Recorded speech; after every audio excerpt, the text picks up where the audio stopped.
ఎంతో గొప్ప నటులు, గొప్ప రచయిత కూడా అవ్వవలసిన కిషోర్ దాస్ గారు ఉన్నారు మనతో. నమస్కారం కిషోర్ దాస్ గారు. నమస్కారం. మా ఎవరి గోల వారిది ప్రోగ్రాంలో ముఖ్యంగా చెప్పాలంటే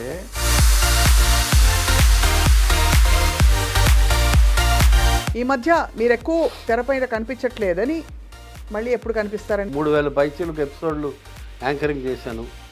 ఒక 85 సినిమాలు చేశాను. ఇంకా పని చేయాలా? కానీ నాకు ఎప్పుడు అర్థం కాదు సార్, ఇన్ని వేల ఎపిసోడ్లు రకరకాల జానర్స్ చేశారు మీరు. మీకు పెద్దలకు మాత్రం అది ఎందుకు మిమ్మల్ని అలా అసోసియేట్ అయిపోయింది ఆ image? I feel happy for that. నాకు ఇప్పుడు నేను చేసిన డోసేజ్ కన్నా ఇప్పుడు వస్తున్న కార్యక్రమాల డోసేజ్ ఎక్కువ ఉంది. కొన్ని సినిమాలు మీకు బాగా మంచి పేరు తెచ్చిపెట్టిన పాత్ర ఒంగోలు గిత్త. కానీ ఆ సినిమా ఎంట్రీ చాలా గమ్మత్తుగా జరిగింది. నాకు ఓ రోజు ఆ కంపెనీ నుంచి ఫోన్ వచ్చింది. 1000 రూపాయలు చొప్పున ఇస్తాను. నేను ఇప్పుడే బాత్రూమ్కి వెళ్ళి వస్తాను సార్ అని ఇంటికి వచ్చాను. అలా ఒక్కసారి బాత్రూమ్కి వెళ్తే ఇన్ని 2000 పెరిగింది అంటే కనీసం 10 సార్లు ఇక్కడ. సో అలా ఆ విధంగా ప్రయాణం కొనసాగుతున్న టైంలో ఈ మధ్య ఏదో మిమ్మల్ని ఇంట్లోంచి పంపించేసి 83 రోజులు హాస్టల్లో ఉన్నాను. ఎంతమంది సార్ మీరు?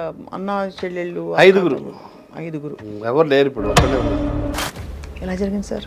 ఉంది అంటే ఇది ఇంకో విషయం చెప్పొచ్చు చెప్పకూడదు. 7 ఏళ్ల కొడుకు కూడా పోయాడు క్యాన్సర్తో. 10 నెలలు యాతన పడ్డాను.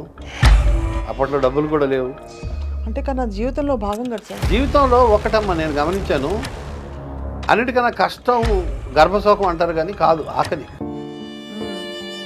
అన్నిటికన్నా డేంజర్.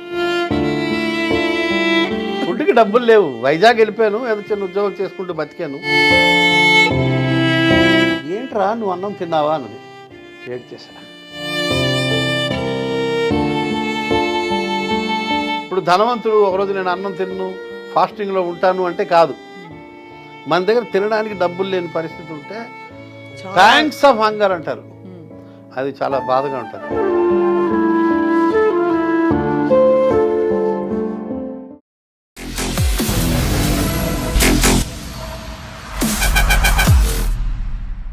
అందరికీ నమస్కారం and welcome to this candid conversation. అప్పుడెప్పుడో ఒక మహానుభావుడు, ఐ థింక్ దీపక్ చోప్రా గారు అనుకుంటాను, ఏజ్లెస్ బాడీ టైమ్లెస్ మైండ్ అని ఒక పుస్తకం రాశారు. కొంతమంది వ్యక్తుల్ని చూస్తే అలా అనిపిస్తుంది అనమాట. నేను ఎప్పుడో 2004-5 సంవత్సరాలలో కలిసిన కిషోర్ దాస్ గారు ప్రముఖ నటులు, షో హోస్ట్ అండ్ ఇంకా బహుముఖీయులుగా అందరికీ పరిచయం అయ్యారు వారు కొన్ని సందర్భాల్లో. వారు అప్పటి నుంచి ఇప్పటిదాకా ఒకే సైజులో, ఒకే పద్ధతిలో, ఒకే వయసులో ఉన్నట్టుగా కొనసాగుతున్నారు. వారి బ్యూటీ సీక్రెట్ ఏంటో తెలుసుకుంటూ ప్రయాణంలోని కొన్ని విషయాలు కూడా తెలుసుకునే ప్రయత్నం చేద్దాం. సార్ నమస్కారం. ఏమి నేను ఎదగలేదు అన్నది బాగా చెప్పారు. Very happy to know it. ఆనందంగా ఉంది. ఎంత ఆనందం అమ్మా ఎదగకపోవడం అన్నది. అవును, happy. But you haven't aged actually at all sir. Physically and mentally.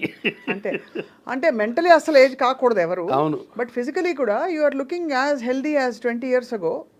Happy. Very happy, always happy. అందులో ఏం అనుమానం లేదు. అవును. ఎక్కువ పెట్టుకోను, వర్రీలు తక్కువ. మన వల్ల ఇతరులకు వరి అవ్వాలి కానీ అంతే తప్ప మనం వరి అవ్వాలి. నేను ఒకడికి ఛాన్స్ ఇవ్వను నన్ను బాధ పెట్టడానికి. ఎవరో ఏదో అన్నారనుకోండి, నేను క్యారీ చేశాను అనుకోండి, అతని తప్పు కాదు, నా తప్పు అవుతుంది. ఆ క్లారిటీ ఉంది. రైట్.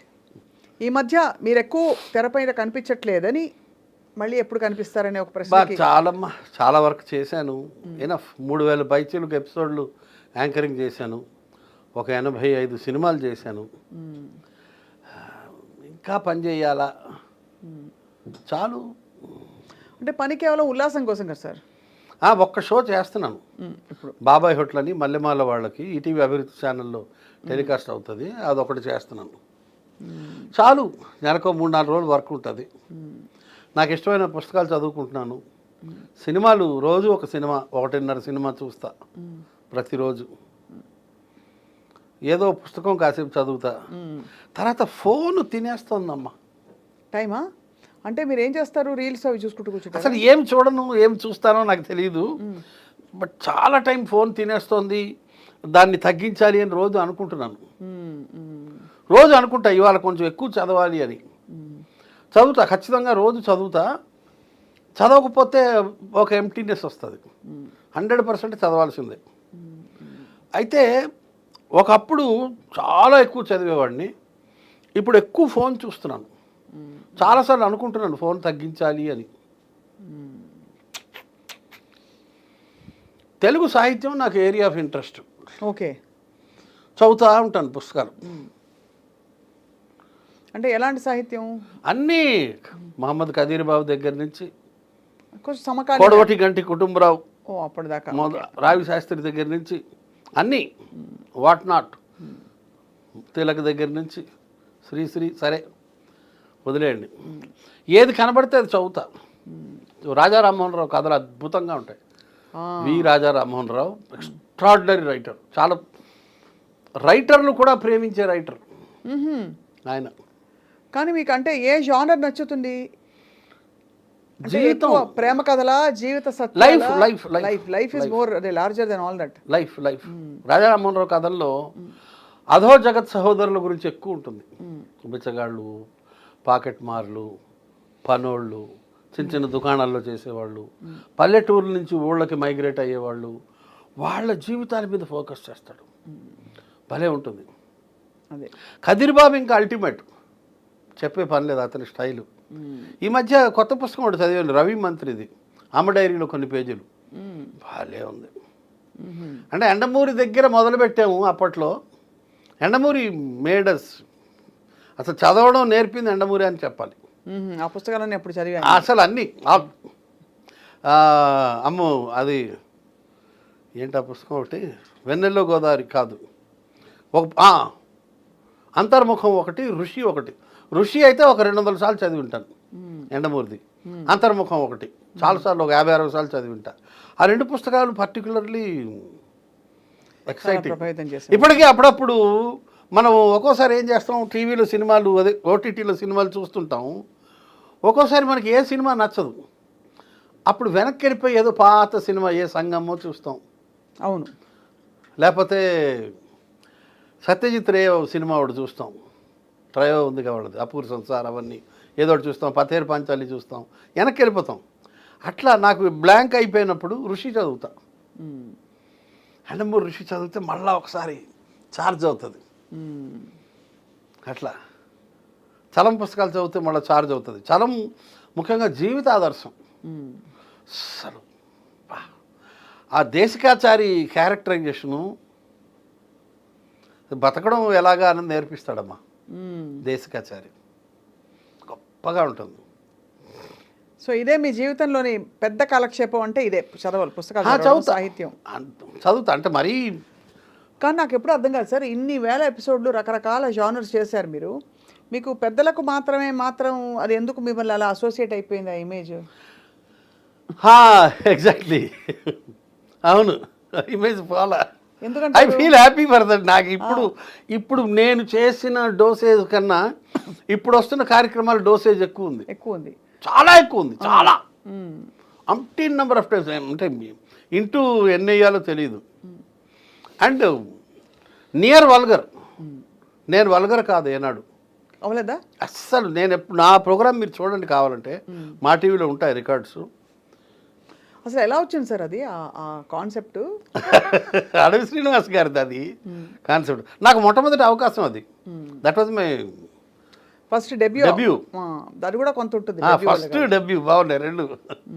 సో దానివల్ల అది ఆ జానర్తో మీరు పాపులర్, బాగా పాపులర్. నా క్లోజ్ ఫ్రెండ్స్ వాళ్ళ భార్యలు, అంటే ఎవరి ఫ్రెండ్స్ వాళ్ళ భార్యలు కూడా నేను ఆ ప్రోగ్రామ్ చేసే రోజుల్లో మాట్లాడేవారు కాదు, ఇళ్ళల్లో లోపల దాక్కునేవాళ్ళు. అవునా? 2003లో మామూలుగా నేను ఇంటికి వెళ్తే అన్నయ్య అని వచ్చే ఆడవాళ్ళు ఇంట్లో దాక్కునేవారు. నేను వెళ్తే తిరస్కరణ అది తెలియదమ్మా.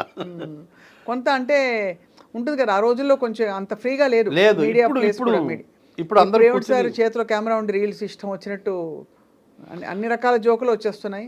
సెల్ ఫోన్ వచ్చిన తర్వాత సొసైటీ మారిందండి, పాడు చేసింది సమాజం. అవును. బాగు చేసింది తక్కువ, చెడు చేసింది ఎక్కువ. మనోళ్ళు చెడు వెంటనే ఎక్కువ తొందరగా, bad news travels fast. Correct. That happens. So అలా ఆ విధంగా ప్రయాణం కొనసాగుతున్న టైంలో ఈ మధ్య ఏదో మిమ్మల్ని ఏదో ఇంట్లోంచి పంపించేశారు, మీరు హాస్టల్ వెళ్ళిపోయారు, రకరకాల. ఇంట్లో ఏం పంపించలేదు, లిఫ్ట్ పాడైంది, పాత లిఫ్ట్ తీసేసాను. ఎన్నో ఫ్లోర్ సార్ మంది? 5వ ఫ్లోర్. ఈ కరకర శబ్దం చేసే మోకాళ్ళతో 5 అంతస్తులు ఎక్కలేను కదా.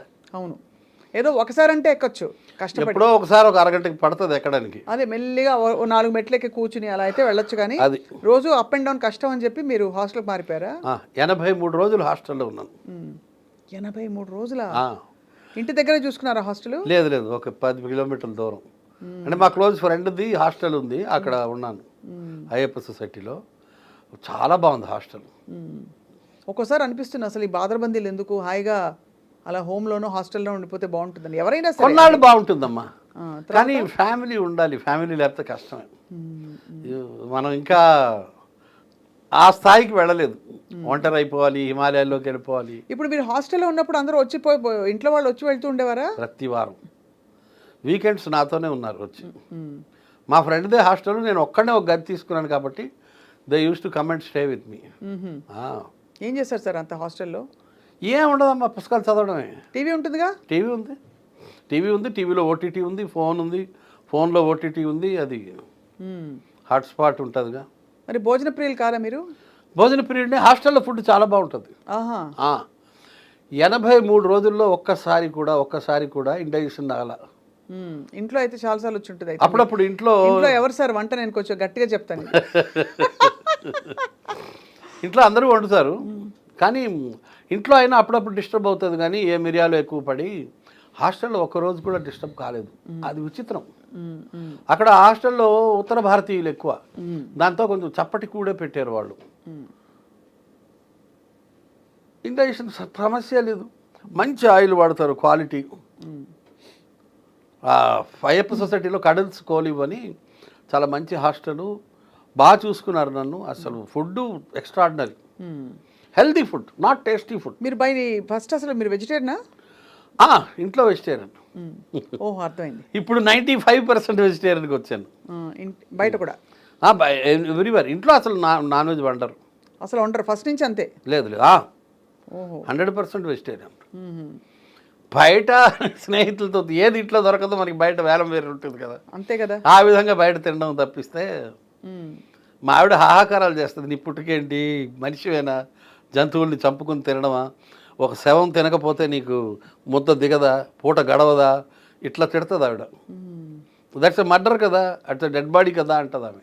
మీకు అది అంటే అది సైద్ధాంతికమైన అయిష్టమా ఇంట్లో, లేక ఫ్యామిలీ అలవాట?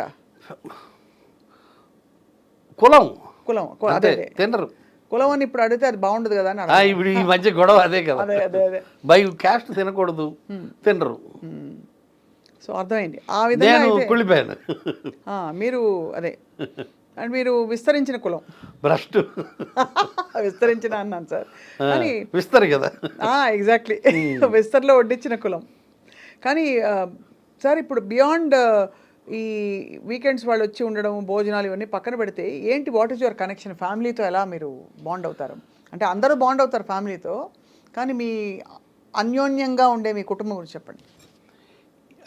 కొన్ని అంటే ఒక చిన్న హాస్టల్కి ఇంటికి డిఫరెన్స్ చెప్తాను. హాస్టల్లో టీ కావాలంటే 60-70 అడుగులు నడిచి, లిఫ్ట్లో 7 అంతస్తులు దిగి, మళ్ళీ ఒక 60-70 అడుగులు నడిచి వెళ్తే మనకి టీ దొరుకుతుంది. భోజనమైనా టిఫిన్ అయినా అంతే. అంటే ఫుడ్ విషయానికి ముందు మాట్లాడుతున్నాను, తర్వాత రిలేషన్షిప్ గురించి వస్తాను నేను. అసలు బేసిక్గా ఒంటరిగా ఉండడం అన్నది చాలా వేధిస్తుంటుంది. పక్కన భార్య లేకపోవడం, కొడుకు లేకపోవడం, కూతురు లేకపోవడం, ఆ వాయిడ్ ఉంటుంది, ఆ గ్యాప్ ఉంటుంది, అది కొంచెం పెయిన్ఫుల్గా ఉంటుంది. ఎందుకంటే కొడుకు పక్కన ఉంటే, కూతురు పక్కన ఉంటే అదొక ఎఫినిటీ, అదొక బాండింగ్. భార్య మీద డిపెండెన్స్ ఎక్కువ ఉంటుంది. 40 ఏళ్ళు అయిపోయింది. మీరు కమల్ హాసన్ సినిమా భారతీయుడిలో విలన్ వస్తాడు, విలన్ అతను ఎవరు పోలీస్ ఆఫీసర్ వచ్చి వీళ్ళిద్దరు ఫైటింగ్ చేసుకుంటారు. ఫైటింగ్ అయిన తర్వాత కమల్ హాసన్ క్లోజప్ షాట్ పడుతుంది, ఇలా చూస్తాడు భార్య వైపు, సుకన్య అనుకుంటాను. అవును, కట్ చేస్తే అతను ఏమీ డైలాగ్ రాయడు శంకర్. కట్ చేస్తే అతను క్లోజప్, ఫైటింగ్ అయిపోతుంది, కమల్ హాసన్ క్లోజప్ పడుతుంది, ఇలా చూస్తాడు ఆమె వైపు, అంటే మనం ఇప్పుడు నేను విలన్ని కొట్టేసాను కాబట్టి పోలీసు వాళ్ళు నా దగ్గరికి వస్తారు కాబట్టి మనం ఈ ప్లేస్ ఖాళీ చేసేయాలి అన్న ఇండికేషన్ ఆమెకు అర్థమైపోయి 1 సెకండ్ 2 సెకండ్సే ఉంటుంది క్లోజప్. కట్ చేస్తే ఆమె దండం మీద ఆరేసిన బట్టలు తీస్తూ ఉంటుంది. అండర్స్టాండింగ్ అలా ఉంటుంది. బా అది భార్యాభర్తల బంధం అంటే ఒకళ్ళనొకళ్ళు అర్థం చేసుకోవడం అంటే. నేను పొద్దున్నే లేచి బ్రష్ చేసుకుని వచ్చి నా కుర్చీ మీద కూర్చుని నేను ఇలా రిమోట్లు పట్టుకుని టీవీ చూస్తుంటా. మా ఆవిడ వంటగదిలోంచి నన్ను చూస్తుంది. వీడిప్పుడు టీ తాగుతాడు అన్నది ఆమెకి ఇండికేషన్. నేను కుర్చీ మీద కూర్చున్న 120 సెకండ్స్లో నాకు టీ వస్తుంది. మళ్ళీ అరగంటలో ఇంకొక టీ వస్తుంది. నేను కనీసం ఇలా చూడను కూడా చూడను. అంత డిపెండెన్స్ ఉంటుంది భార్య మీద. హాస్టల్లో అది లేదు. నేను 60-70 అడుగులు నడిచి లిఫ్ట్ దిగి వెళ్ళాలి. పైపెచ్చు అక్కడ మనుషులతో నాకు అనుబంధం ఉండదు. ఇక్కడ నా భార్య ఊరు వెళ్ళింది అనుకోండి, ఆ పని నా కూతురు చేస్తుంది, ఆ పని నా కొడుకు చేస్తాడు. ఎందుకంటే అక్కడ ఒక ఎఫెక్షన్ ఉంటుంది, అక్కడ ఒక రిలేషన్షిప్ ఉంటుంది, అవును, ఒక బంధం ఉంటుంది, బ్లడ్ ఉంటుంది. హాస్టల్లో అది ఉండదుగా. అవును, హాస్టల్లో ఒక ఎంప్టీనెస్ ఉంటుంది. మనం ఇక్కడ టీ తెచ్చే మనిషిగా చూసినా కూడా తెచ్చేవాళ్ళు తేరు. ఇలా ఇలా ఇలా తిరిగి చూసినా కూడా అంతేనా. ఇంట్లో మనకి ఆ బాండేజ్ ఉంటుంది. అవును, నాకు 83 రోజులు ఉండి వచ్చాను. అక్టోబర్ 23 వచ్చాను. ఆగస్ట్ 1 వెళ్ళాను. లాస్ట్ 10-15 రోజులు అయితే నేను కింద మీద అయిపోయాను, ఫిష్ అవుట్ ఆఫ్ వాటర్ అయిపోయాను. మా ప్రెసిడెంట్కి రోజు ఫోన్ చేసి, మహేష్ ఇంకా ఎప్పుడయ్యా లిఫ్ట్ తయారవుతుంది, అయ్యా హరి గారు, సెక్రటరీ గారు, వెంకట గారు ఎప్పుడు లిఫ్ట్ తయారవుతుందంటే, దాస్ గారు చేసేస్తాం, కొంచెం ఓపిక పట్టండి దాస్ గారు, అయిపోద్ది 2-3 డేస్లో. పాపం వాళ్ళు మా ప్రెసిడెంట్ సెక్రటరీ వాళ్ళు కూడా పాపం చాలా ఓపిక చేసుకుని, అయ్యా శ్రీధర్ గారు, ఏమిటూరి శ్రీధర్ గారు కొంచెం లిఫ్ట్ చూడండి సార్, త్వరగా అయ్యేటట్టు చూడండి సార్ అని నేను ఫోన్లు చేసి పాపం చాలామందిని ఎంత విసిగించాలో అంత విసిగించాను. పాప వాళ్ళందరూ చాలా ఓపికతో నా జీవకులు నాతో పాటు ఉండే మా బిల్డింగ్లో ఉండే వాళ్ళందరూ ఎంతో ఓపికగా నాకు రిప్లై ఇచ్చారు. మొత్తానికి 83 డేస్ తర్వాత ఇంటికి వెళ్ళా. ఇంటికి వెళ్ళడానికి 83 డేస్ ఎందుకు పట్టింది? లిఫ్ట్ ఎందుకు? పాత లిఫ్ట్ తీయడానికి 4 రోజులు పట్టింది. ఓహో, తీసి కొత్త లిఫ్ట్ ఏమో పెద్దది. మళ్ళీ గోడలు పగలగొట్టారు. గోడలు పగలగొట్టి మళ్ళీ కాంక్రీట్ వర్క్ చేసి మళ్ళా వాటిని ఏమంటారు, రాళ్ళు పరుస్తారు, గ్రనైట్ రాళ్ళు పెట్టి మళ్ళీ కొత్త lift Johnson and Johnson automatic పెద్ద లిఫ్ట్ అది పెట్టేసరికి 83 రోజులు అయిపోయింది. ఈ లోపల పండగలు వచ్చాయి. పండగలకి ఏం చేశారు మరి? దసరా, దీపావళి కూడాను హాస్టల్లోనే. బహుత్ అన్యాయం. ఏం చేస్తాం, ఫోను ఒకళ్ళ మొహాల్లో భోజనాలు పట్టుకొచ్చారా? తెస్తారుగా, మామూలే కాదు. హాస్టల్లో కూడా స్పెషల్ ఫుడ్ చేశారు. దసరా వచ్చింది, దీపావళి వచ్చింది, లిఫ్ట్లో పనిచేసేవాళ్ళు రాలా, లేట్ అయింది. నేను ఇక్కడ ఉండిపోయాను. పాపం వీళ్ళు వచ్చి ఉన్నారు ఇక్కడ నాతో పాటు, ఇబ్బంది లేదు. కొడుకు ముఖ్యంగా కాపలా కాశాడు, ఫ్రీక్వెంట్గా వచ్చి వెళ్ళేవాడు. వాడు చూసుకున్నాడు బాగా. కొడుకు ఉంటే అదొక దమ్ము, ధైర్యం గొప్పగా ఉంటుంది. ఎంతమంది సార్ మనకి? అబ్బాయి అమ్మాయి. ఓకే, అబ్బాయి అమ్మాయి. అబ్బాయికి ఎన్నేళ్ళు? 34. అమ్మాయి 10 years చిన్న. నాకు 40 ఏళ్ళప్పుడు కూతురు పుట్టింది. when I was 40 years old. And she is now 24. So అయితే మీరు 64. 63 years and few days. మొన్న అక్టోబర్ 11 అమితాబ్ బచ్చన్ నేను ఒకే రోజు, సంవత్సరం తేడా. అబ్బా, పుట్టాం. చాలా మీరు ఈవెంట్ఫుల్ లైఫ్ అంటే ఫస్ట్ నుంచి. కానీ ఈ ఎంటర్టైన్మెంట్ మీడియాలోకి అసలు ఎలా వచ్చారు మీరు? అనుకోకుండా వచ్చాను. నేను ఈనాడు ఆంధ్రజ్యోతిలో కొద్దికాలం ఉద్యోగం చేసి జర్నలిస్ట్గా ఉన్నారు. వదిలేసి అడ్వర్టైజింగ్ ఏజెన్సీలో అనువాదాలు చేసుకుంటూ ఉండేవాడిని. మీరు చెప్పిన కొన్ని కోట్స్ చెప్పరా? ఒక ఐడియా మీ జీవితాన్ని మార్చేస్తుంది. అది మీద సార్ నేను విరివిగా చాలాసార్లు వాడేసుకున్నాను. మంచిదేగా, ఒక్క ఐడియా జీవితాన్ని మార్చేస్తుంది. ఐఎమ్ ప్రౌడ్ ఆఫ్ యూ అమ్మా. ఎన్నిసార్లు వాడుకుంటామో అది. అది లోయల్ ఇంటాస్ వాళ్ళకి రాశారు. గిరి సార్ మేనేజర్ అప్పుడు. ఆ ఏజెన్సీతోనే ఒక మంచి అనుభవం ఉంది, చెప్తాను. అట్లా చాలా రాశాను. తర్వాత స్మాల్ సేవింగ్స్ కూడా రాశాను. సొమ్ము భద్రం భవిత బంగారం అదొకటి రాశాను. దానికి ఇంగ్లీష్ ఏదో ఉండే, సేఫ్ మనీ ఫ్యూచర్ ఏదో ఉండే. ఒరిజినల్ పట్టుకోను నేను, భావంలోకి వెళ్ళిపోతాను. అంటే ట్రాన్స్లేషన్స్ ఇవి. ఐడియా మీ జీవితాన్ని మార్చేస్తుంది. అది కూడా అనువాదమే. అనువాదం ఒరిజినల్ ఏంటో. Original an idea changes your life, something like that. అదే అదే నేను అంతా ఒకేసారి వస్తుంది థాట్ అనమాట. ఇంగ్లీష్లో థాట్ వస్తుంది, అక్కడ ఇంగ్లీష్ లైన్, ఇక్కడ తెలుగు లైన్ రాస్తాం అట్లా. వాయిస్ కూడా ఇచ్చారు కదా మీరు ఆ, యాడ్స్కి వాటికి. ఏది మీరు ఎక్కువ బాగా తృప్తినిచ్చిన జాబ్ అంటే మీ వర్క్ ఏది? ఈ యాంకరింగ్ ఒకవైపు, యాక్టింగ్ ఒకవైపు, అడ్వర్టైజింగ్ లైన్ ఒకవైపు, ఇంకోవైపు వాయిస్ ఇవ్వడం. జర్నలిజం. అవునా? ఎవరినైనా ఉతికారేసారా? అలాంటి జర్నలిజమా? కాదు, మంచి జర్నలిజం అంటే మంచి అంటే ఐఎమ్ సేయింగ్ నేను ఉండే జర్నలిజం. కల్చరల్ రిపోర్టింగ్ చేసేవాడిని. పెద్ద జర్నలిస్ట్గా పెద్ద గొప్పగా సాధించింది ఏం లేదు, మీలాగా సాధించింది ఏం లేదు. నేను మనుషుల్ని సాధిస్తా సార్, ఏం సాధించాను తెలియదు కానీ అంతేగా. నేను ఇంట్లో వాళ్ళని సాధిస్తుంటాను. జర్నలిజం తర్వాత అడ్వర్టైజింగ్ ఏజెన్సీలో పనిచేసేవాడిని. ఒకరోజు ఏదో ఇట్లా కూర్చుని ఉంటే యాడ్ ఏజెన్సీలో ఒక ఆమె మాలిని రెడ్డి అనే మేడం వచ్చి, దాస్ నువ్వు చిన్నప్పుడు ఎప్పుడు నాటకాలు వేసానని చెప్పావు నాకు, ఇవాళ ఏదో ఆడిషన్స్ జరుగుతున్నాయి, ట్రై చేయి ఒకసారి అంది. చాలామంది వచ్చి వెళ్ళారు, నచ్చట్లేదు సార్కి అంటే, నేను ఎప్పుడో చిన్నప్పుడు 2-3 నాటకాలు వేసానమ్మా, నాకు పెద్ద అనుభవం లేదంటే, పర్లేదు వెళ్ళు అన్నారు. వెళ్ళాను. ఆయన ఎవరు నువ్వు అంటే, ఇట్లా ఇక్కడ ట్రాన్స్లేటర్ని సార్, కాపీ రైటర్ని, Telugu copy writer, Telugu translator, acting experience ఉందంటే, మెట్రికులేషన్లో ఒక నాటకం, ఇంటర్మీడియట్లో ఒక నాటకం, మా ఊరిలో సర్వేశ్వర గారి డైరెక్షన్లో ఒక నాటకం, మెట్రికులేషన్లో డీకే మేషారు, సహదేరావు గారి మేషారు వాళ్ళ డైరెక్షన్లో ఒక నాటకం, ఇంటర్మీడియట్లో ఒక ఒరియా నాటకం ఏవో చేశాను. సరే నీకు 1 లక్ష రూపాయలు ఇస్తున్నాను, కూర్చో, 1 లక్ష రూపాయలు నీకు ఇస్తున్నాను, ఫేస్ చూపించాను. చూపెట్టాను, ఆనందం. బాగుంది, చాలా బాగా చేసావయ్యా, చాలా ఆనందం, బాగా చూపెట్టావు, ఒక 50,000 వెనక్కి తీసుకుంటున్నాను, ఎక్స్ప్రెషన్ ఇవ్వు అన్నాడు. ఇచ్చాను. మళ్ళీ ఒక 25,000 ఇస్తున్నాను అన్నాడు, మళ్ళీ తీస్తున్నాను అన్నాడు. ఆ వేరియేషన్స్ చేయమన్నాడు, చేశాను. 3 రోజుల తర్వాత షూటింగ్ ఉంటుందో వచ్చే అన్నాడు. స్పాట్లో డిసైడ్ చేశాడు ఆయన. అట్లా స్మాల్ సేవింగ్స్ యాడ్కి ఫస్ట్ వర్క్ అనమాట అది. అప్పటికి మీరు ఇలాగే ఉండేవారా? ఇంకా బాగా సన్నగా ఉండేవారా? లేదు లేదు, లావుగానే ఉన్నాను. నేను పెళ్ళైన 5 ఏళ్ళకి లావు అయిపోయాను. మీ ఆవిడ వంట అంత బాగుంటుందా సార్? లేదమ్మా, మా జీన్స్ అలాగే ఉంటుంది, జెనెటిక్. ఇంట్లో అందరూ ఇలాగే ఉంటారు. సో అట్లా ఎంటర్ అయ్యాను. మెల్లగా ఇంట్రెస్ట్ కలిగింది, అరే ఇందులో ఏదో ఉంది అని. మెల్లగా ఈ సీరియల్స్, చిన్న చిన్న మోడలింగు, అప్పుడు ఏవో మోడలింగ్ చేశా, స్మాల్ సేవింగ్స్కి, సిడిఆర్ హాస్పిటల్కి, ఏవో రకరకాలు చేశాను. ఫండు కాలింగ్ అని టాటా టెలి సర్వీసెస్ వాళ్ళకి, ఇలాగ చాలా మోడలింగ్ కూడా చేశాను అప్పట్లో. మెల్లగా టీవీ ఫీల్డ్లోకి వచ్చాను. ఒకానొక పార్టీలో అడవి శ్రీనివాస్ గారు కలిసి అవకాశం ఇచ్చారు. మొదటి టెస్ట్లో ఫెయిల్ అయ్యాను, తర్వాత పాస్ అయ్యాను.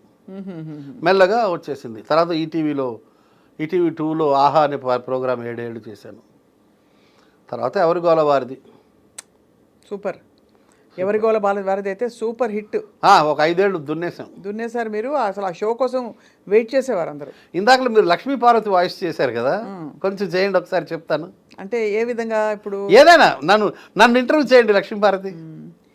ఎంతో గొప్ప నటులు, గొప్ప రచయిత కూడా అవ్వవలసిన కిషోర్ దాస్ గారు ఉన్నారు మనతో. నమస్కారం కిషోర్ దాస్ గారు. నమస్కారం. మా ఎవరి గోల వారిది ప్రోగ్రాంలో ముఖ్యంగా చెప్పాలంటే అన్ని వాయిస్లు ఒకే మనిషి ఇచ్చాడు. ఎవరు సార్ వాళ్ళు? భవిరి రవి. భవిరి రవి గారు నాకు తెలియకపోవడం ఏంటి సార్? ధ్వని అనుకరణ చక్రవర్తి. అవును, ఆల్ వాయిసెస్, ఇందిరాగాంధీ దగ్గర నుంచి, బరాక్ ఒబామా దగ్గర నుంచి, సోనియా గాంధీ దగ్గర నుంచి, జవహర్లాల్ నెహ్రూ వాయిస్ దగ్గర నుంచి, రాజశేఖర్ రెడ్డి గారి అందరికీ నమస్కారములు, అంతేనా? అదే అవన్నీ బరాక్ ఒబామా. అసలు ఏంటేంటో చేసేస్తాడు ఆయన, మాయ చేసేస్తాడు. అవును అవును, అద్భుతం.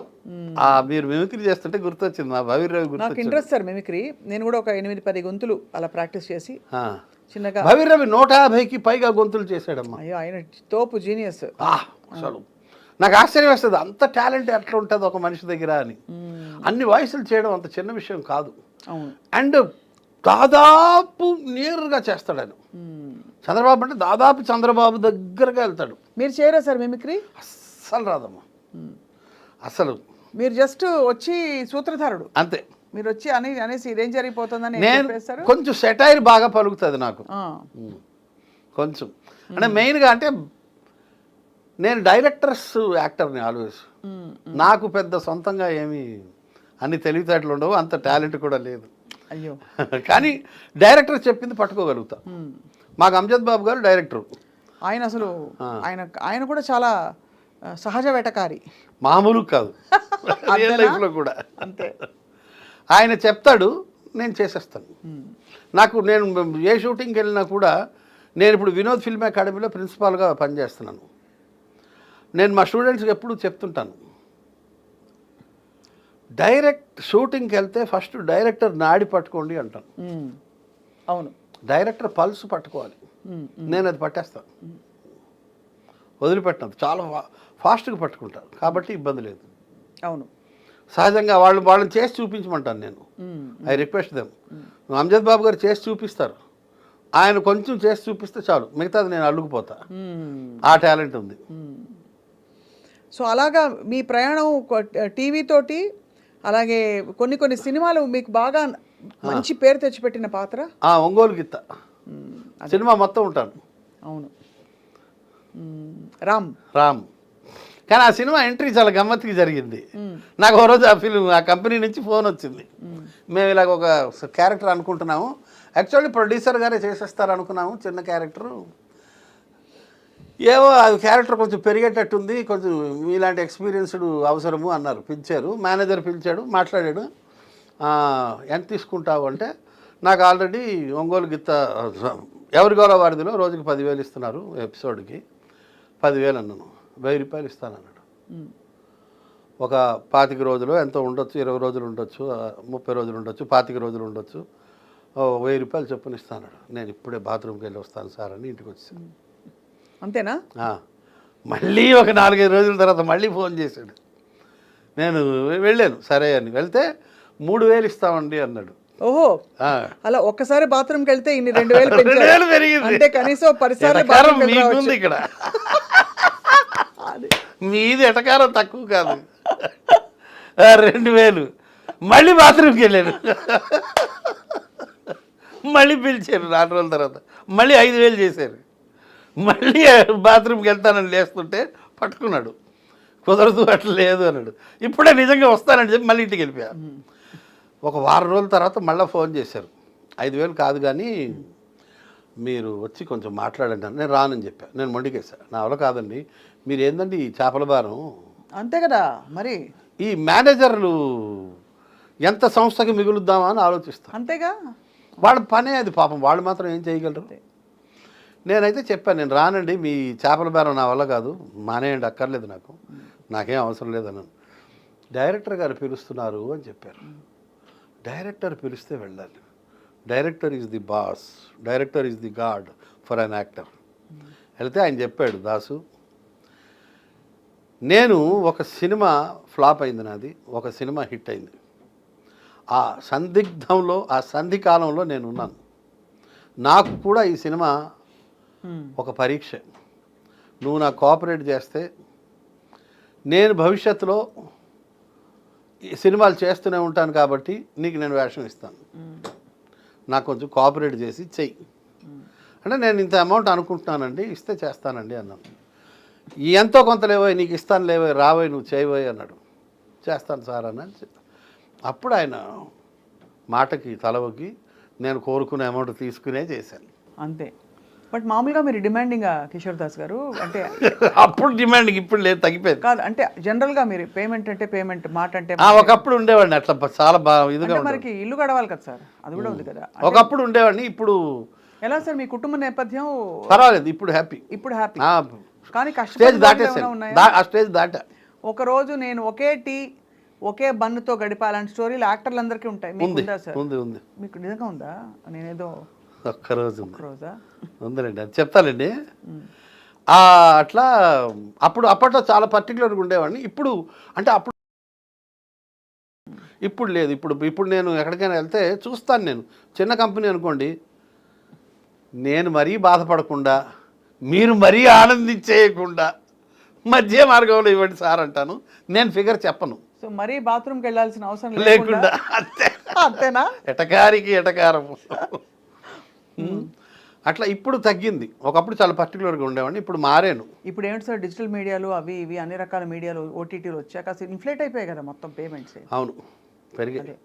సో అయితే మీరు కష్టపడిన సందర్భాలు ఉన్నాయి డబ్బు లేక. ఒక్కరోజు ఒక్కరోజు ఎలా అవుతుంది? ఎప్పుడో చిన్నప్పుడు జరిగింది అట్లా. ఎంతమంది సార్ మీరు అన్న చెల్లెళ్ళు? 5గురు. 5గురు. ఎవరు లేరు, ఇప్పుడు ఒక్కడే ఉన్నాను. అయ్యో సార్, వాళ్ళు బాధగా. 2 తమ్ముళ్ళు. చాలా బాధ. తమ్ముళ్ళు కూడా వెళ్ళిపోయారా? 2 తమ్ముళ్ళు, చిన్నవాళ్లే కదా సార్, అక్క, మీరే చిన్నవాళ్ళు. అన్నయ్య అందరూ. ఎలా జరిగింది సార్? లాస్ట్ తమ్ముడు 7 ఏళ్లకే బావిలో పడి చనిపోయాడు.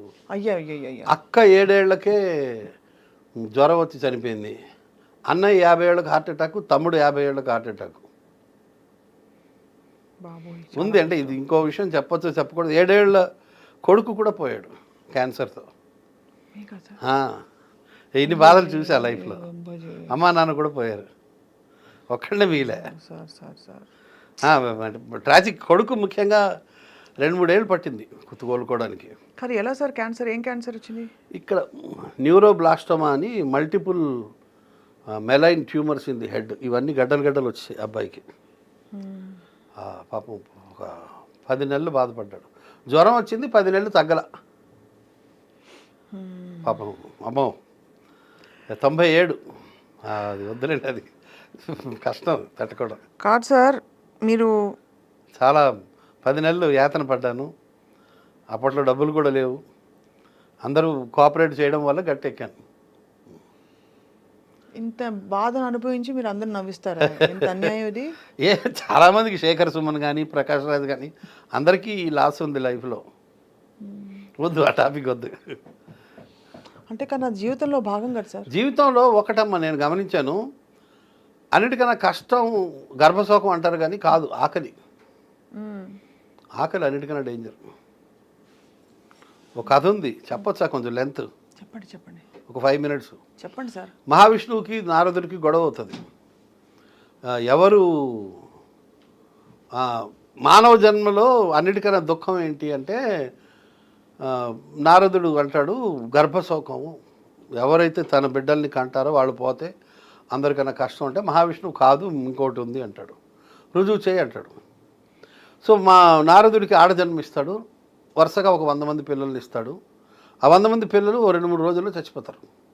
నారదుడు ఏం చేస్తాడు, వరుసగా ఆ పిల్లల్ని ఒకళ్ళ తర్వాత ఒకళ్ళని అంత్యక్రియలు చేసి కాల్చేస్తూ ఉంటాడు. అలాగో 30-40 మంది అవుతారు. అలసిపోతాడు. 2-3 రోజులు అవుతుంది, అప్పటికే తిండి ఉండదు, అలసిపోతాడు. ఆకలి గుర్తొస్తుంది. ఆకలి ఆకలి ఆకలి. మహావిష్ణువు చెప్తాడు గర్భశోకం కన్నా ఆకలి చాలా డేంజరు అని. అంటే లేదు, కన్నబిడ్డలు పోతే ఎక్కువ బాధాకరం అని ఆర్గ్యూ చేస్తాడు నారదుడు. చివరికి 30-40 మంది అంత్యక్రియలు అయిపోయిన తర్వాత కొంచెం శ్మశానంలో కొంచెం దూరంలో ఒక చెట్టు మీద ఒక పండు కనిపిస్తుంది. ఇతనికి ఆకలి, ఏం చేయాలో తెలియదు. 2 రోజులు అయింది, అన్నపానీయాలు లేవు. మొత్తానికి అప్పుడు చెట్టు ఎక్కాలి, ఎక్కలేడు, ఆకలి. ఏం చేస్తాడంటే ఆ పిల్లలు శవాలు వరుసగా పేర్చి వాటి మీద ఎక్కి, చనిపోయిన పిల్లల మీద ఎక్కి ఆ పండు అందుకుంటాడు. స్త్రీ అవతారంలో ఉంటాడు. అప్పుడు మహావిష్ణువు ప్రత్యక్షమై, చూసేవా కన్న బిడ్డల మీద తొక్కుకుంటూ వెళ్ళేవు, ఆకలి అన్నిటికన్నా డేంజరస్, అన్నిటికన్నా పెయిన్ఫుల్ అంటాడు. మనిషికి ఆకలి లేకపోతే చాలమ్మా లైఫ్లో, అది ఇవ్వకపోతే చాలు. అది ఒక్కటే మా అది ఆకలి అన్నిటికన్నా. యూ విల్ డూ ఎనీథింగ్ అండి ఆకలేస్తే. అలాంటి తీవ్ర పరిస్థితి గురించి తెలుసుకోవడానికి మీరు ఒక్కరోజే జరిగిందన్నారు కదా. అవును. ఏం జరిగింది ఒక్కరోజు చెప్పచ్చా, అడగచ్చా? అసలు ఫుడ్కి డబ్బులు లేవు. వైజాగ్ వెళ్ళిపోయాను, ఏదో చిన్న ఉద్యోగం చేసుకుంటూ బతికాను. 78లో ఒక 6 నెలలు ఉద్యోగం చేశాను. బరంపురం మా ఇల్లు. యాక్చువల్లీ విజయనగరంలో పుట్టాను, బరంపురంలో పెరిగాను. నా 10వ ఏట బరంపురం వెళ్ళిపోయాను. మెట్రికులేషన్ పాస్ అయ్యాను. తర్వాత వ్యాపారం ఏదైనా చేయొచ్చులే అనుకుని ముందు ట్రైనింగ్ కోసం బట్టల షాపులో ఉద్యోగం చేశాను. ఒక 6 నెలలు ఉద్యోగం చేశాను. తర్వాత మానేశాను, ఇంకో దగ్గర చేరదామని. మధ్యలో గ్యాప్ వచ్చింది. డబ్బులు లేవు, ఇంట్లో అడగడానికి నామోషి. ఉన్న డబ్బులన్నీ అయిపోయాయి. అక్కడ తెలిసిన 3-4 దగ్గర డబ్బులు అడిగేసి అవి కూడా తినేశాను. అసలు కంప్లీట్గా డబ్బులు అయిపోయాయి. ఒకరోజు తినడానికి కూడా డబ్బులు లేవు. ఉదయం నుంచి అద్దె ఇంట్లో ఉంటున్నాను, ఒకళ్ళ ఇంట్లో అద్దెకు ఉంటున్నాను. ఉదయం నుంచి అటు ఇటు తిరుగుతున్నాను, నీళ్లు తాగుతున్నాను. ఆకలి, ఏం చేయాలో అర్థం కావట్లేదు. డబ్బులు లేవు, తెలిసిన వాళ్ళు 3-4 అడిగేసాను ఆల్రెడీ, ఇంకా అడిగితే ఇవ్వరు అని డిసైడ్ అయిపోయాను. అప్పుడు ఎవరింట్లో అయితే అద్దెకు ఉన్నానో వాళ్ళ ఇంట్లో రెండవ కోడలు చిట్టక్క అని, చిట్టక్కని బాగా నేను దగ్గర మా సొంత అక్క అంత ప్రేమగా చూసేవాడిని. చిట్టక్క గమనించింది, ఈడేంటి ఉదయం నుంచి అటు ఇటు తిరుగుతున్నాడు, ఉద్యోగం మానేశాడు, కొత్త ఉద్యోగంలో ఇంకో బట్టల షాప్లో చేరతా అన్నాడు, చేరలేదు, నెల గ్యాప్ వచ్చింది, ఇవాళ చూస్తే ఉదయం నుంచి సాయంత్రం దాకా తిరుగుతున్నాడు, ఏం చేస్తున్నాడు అర్థం కావట్లేదని. 4 గంటలప్పుడు అడిగింది, ఏంట్రా నువ్వు అన్నం తిన్నావా అన్నది. ఏడ్చేసా, విపరీతంగా ఏడ్చా, అస్సలు అన్కంట్రోలబుల్ ఏడ్చా. ఎందుకంటే మనకు అన్నం తింటావని అడిగేవాళ్ళు ఎవరు? ఊరు కాని ఊర్లో ఉన్నాను నేను. లేదక్క తినలేదు, లేవు డబ్బులు అంటే వెంటనే ఇంట్లో ఏదో ఉప్మా ఉంటే పెట్టింది, ఉప్మా తిని ఆగురే అన్నం వండుతానని చెప్పి అన్నం వండి అన్నం పెట్టి డబ్బులు ఇచ్చి, ఒరే నువ్వు బరంపురం వెళ్ళిపోరా, ఇక్కడ ఉండొద్దు, నామోషి ఫీల్ అవ్వకు, మీ నాన్న ఏం అనలే, నేను మాట్లాడతాను. అప్పట్లో ల్యాండ్లైన్స్, నువ్వు వెళ్ళి చదువుకోరా, నువ్వు గొప్పోడు అవుతారా, తెలివైనడివిరా, ఈ బట్టల షాపులో ఉద్యోగాలు ఈ వ్యాపారాలు నీ వల్ల కావులే, పోరా అని అక్క పంపించేసింది. అప్పటి నుంచి అక్క దగ్గర రెగ్యులర్గా వెళ్తూ ఉంటా. అట్లా మధ్యలో కొన్నాళ్ళు అక్క కనిపించలేదు, ఆవిడ కోసం చాలా కష్టపడి వెతికామండి. వాళ్ళ ఇల్లు మారిపోయారు, అడ్రస్ లేకుండా పోయింది, చాలా కష్టపడితే దొరికింది ఒకరోజు అక్క. ఈ మధ్య బెడ్ రిటర్న్ అయిపోయింది, షీఈ్ నియర్లీ 80 ఇప్పుడు. 80 పెద్ద వయసు కాదు సార్ మరి. అవును, పాపం సిక్ అయిపోయి బెడ్ రిటర్న్ అయింది. రాఖీ వస్తే ఆవిడే గుర్తుంటుంది నాకు, అన్నం పెట్టిన అక్క, అమ్మ. అట్లా ఆ రోజు నిజంగా ఉదయం నుంచి సాయంత్రం దాకా డబ్బులు లేక ఫుడ్ లేదు, చాలా పెయిన్ఫుల్గా ఉంటుంది. ఇప్పుడు ధనవంతుడు ఒకరోజు నేను అన్నం తిన్ను ఫాస్టింగ్లో ఉంటాను అంటే కాదు, మన దగ్గర తినడానికి డబ్బులు లేని పరిస్థితి ఉంటే థ్యాంక్స్ ఆఫ్ హంగర్ అంటారు, అది చాలా బాధగా ఉంటుంది. అన్నీ అనుభవించాలి లైఫ్లో. చెప్తారు కదా, 7 సముద్రాలు కాళ్ళు తడవకుండా దాటగలం, కానీ కన్నీరు లేకుండా మానవ జన్మ పరిపూర్తి కాదు అని. అవును అవును, అన్నీ చూడాలి. ఎప్పుడు ఒకటి అనుకుంటా, మనకు ఉన్న దాంట్లో పక్కవాడికి ఇస్తేనే, ఎంతో కొంత పక్కవాడికి ఇస్తేనే జీవితం బాగుంటుంది, ఫలప్రదంగా ఉంటుంది. నాకు విజయవాడలో ఉంటారు ఒక ఫ్రెండు, ఆయన్ని చూసి నేను చాలాసార్లు అనుకుంటా, గొప్ప వ్యక్తులు ఉంటారు మన చుట్టుపక్కల అని. పుట్టగుంట సతీష్ గారని, ఆయన లయన్స్ క్లబ్ గవర్నర్గా కూడా చేశారు అక్కడ. ఆయన నేను చూశాను, ఆయన తన ఆదాయంలో చాలా డబ్బులు ప్రజలకు ఇస్తాడమ్మా. మా ఫ్రెండ్ వాళ్ళ అమ్మాయికి హార్ట్ అటాక్ వస్తే గంటల్లో ₹1,00,000 సర్దిచ్చాడు. నా ఫ్రెండ్కి బరంపురంలో క్యాన్సర్ వస్తే మందులకి డబ్బులు ఒకరోజు నాకు షార్టేజ్ పడితే ఆయన డబ్బులు ఇచ్చాడు. కరోనా టైంలో 100 మందికి 1000 మందికి వ్యాక్సిన్ వేయించాడు. అవేవో మందులు స్ట్రిప్పు 30 టాబ్లెట్లు 60 టాబ్లెట్లు ఏదో ఒక స్ట్రిప్పులు లక్షల్లో పంచాడు ఆయన. భవానీ భక్తులు వస్తుంటారు నడుచుకుంటూ, వాళ్ళ కోసం, వాళ్ళ ఫ్యాక్టరీ ఉంది బొమ్మలూరు అని హనుమాన్ జంక్షన్ దగ్గర, అక్కడ లక్షలాది మందికి అనేక సంవత్సరాలుగా ఆయన అన్నం పెడుతున్నాడు. ప్లస్ వాళ్ళు పడుకోవడానికి రెస్ట్ రూమ్స్ పెట్టాడు, ప్లస్ అక్కడ ఒక డాక్టరు నర్సు ఉంటారు మెడికల్. ఆ ఊళ్ళో స్కూలు కట్టించి ఇచ్చాడు, పోలీస్ స్టేషన్ కట్టించి ఇచ్చాడు.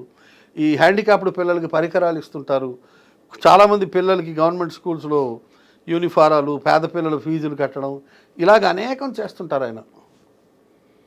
మనిషి తన ఆదాయంలో కొంత ఇవ్వాలి అన్నది నేను ఆయన దగ్గర నేర్చుకున్నాను. ఒకప్పుడు లేనితనం నుంచి వచ్చాను కాబట్టి నాకు కొంత ఇవ్వడంలో ఆనందం ఏంటో ఇప్పుడు నేను అనుభవిస్తున్నాను. అవునా? మీరు రెగ్యులర్గా మీరు డొనేట్ చేస్తారని తెలుసు. నేను ఫిక్స్గా పక్కన పెట్టుకుంటాను.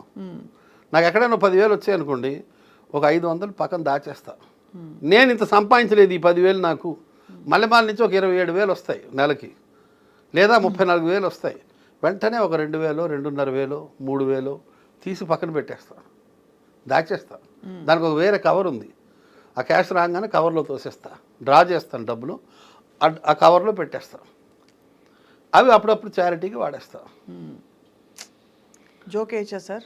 కొంత చేయకపోతే దేవుడు మనల్ని చూడడు. అవును, కరెక్టే. అవును, జోకులు వేయండి. జోకులు వేయచ్చా సార్? ఆ కవర్ ఎక్కడ పెట్టారో ఎవరికి తెలియదు, అబ్బాయి ఒక్కడికే తెలుసు. అవునా?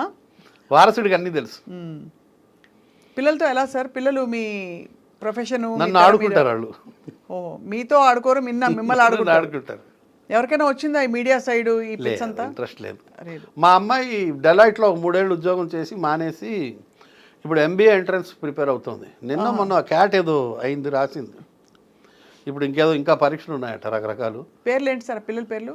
అవినాష్, హిమశ్రీ, అవినాష్ కుమార్ ధన్కాణి, హిమశ్రీ ధన్కాణి. సింధీ వాళ్ళం మేము. ఓహో, దాస్ అని అలా వచ్చిందా? ఆ, సింధీ వాళ్ళ సార్? సింధీ అయితే సార్ నాకు కూడా సింధీ తెలుసు, నేను చెప్తాను చూడండి. చెప్పండి చెప్పండి. సాయి భాజీ ఆకుకూర తెలుసు కదా, నాకు చేయడం వచ్చు. Very good.